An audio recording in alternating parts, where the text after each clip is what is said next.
Alex pressed his thumb against the biometric scanner outside Unit 47B, his last hope for affordable housing on Station Kepler.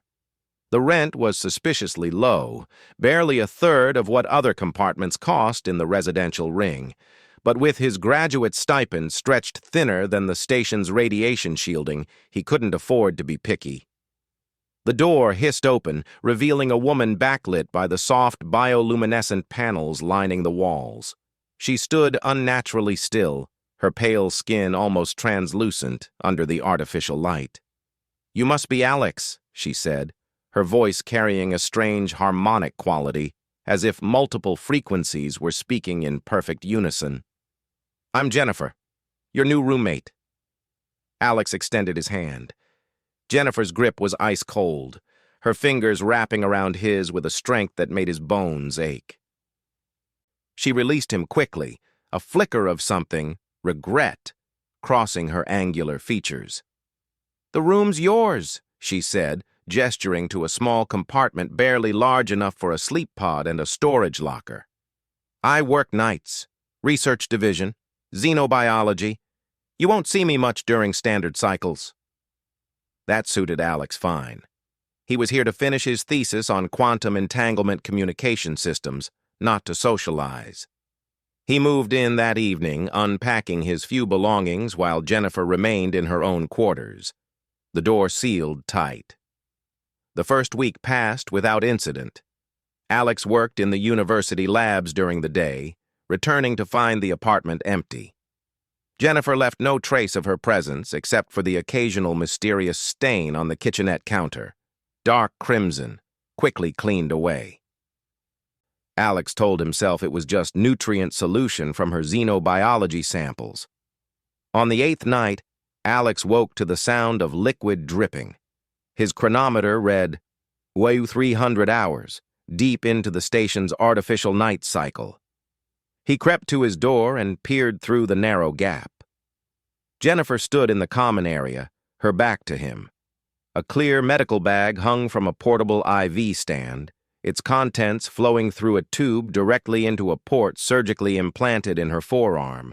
But the liquid wasn't the standard amber of nutrient solution. It was deep red, viscous, unmistakably blood. Alex must have made a sound because Jennifer's head snapped toward him with inhuman speed.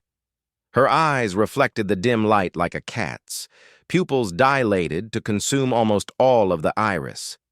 "You should be sleeping," she said, her voice devoid of its usual harmonics, flat, cold, predatory.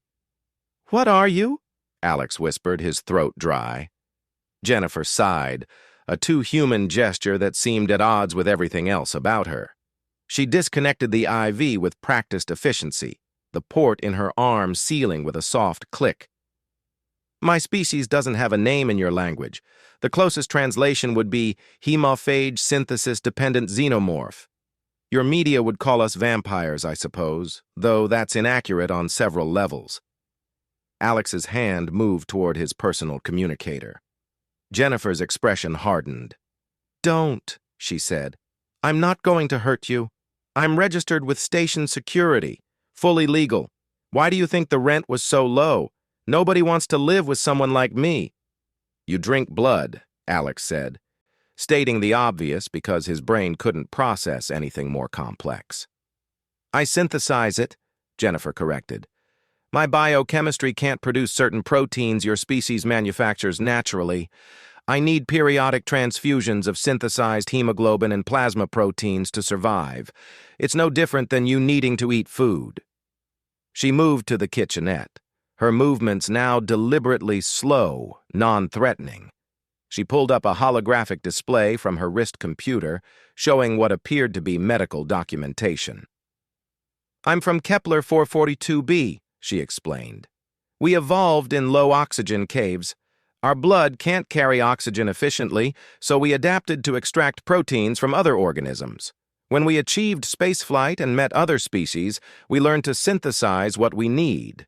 No hunting, no violence. Just medical supply shipments every 2 weeks." Alex studied the documents. They appeared legitimate. Genetic profiles, medical licenses, station permits, Everything checked out. "Why xenobiology?" he asked, surprising himself with the question. Jennifer's lips curved into something almost like a smile. "Because I understand what it's like to be the alien. To be the thing that terrifies people instinctively, even when you're harmless. I study other misunderstood species, try to bridge the gap between fear and understanding." Over the following weeks, Alex learned more about his roommate.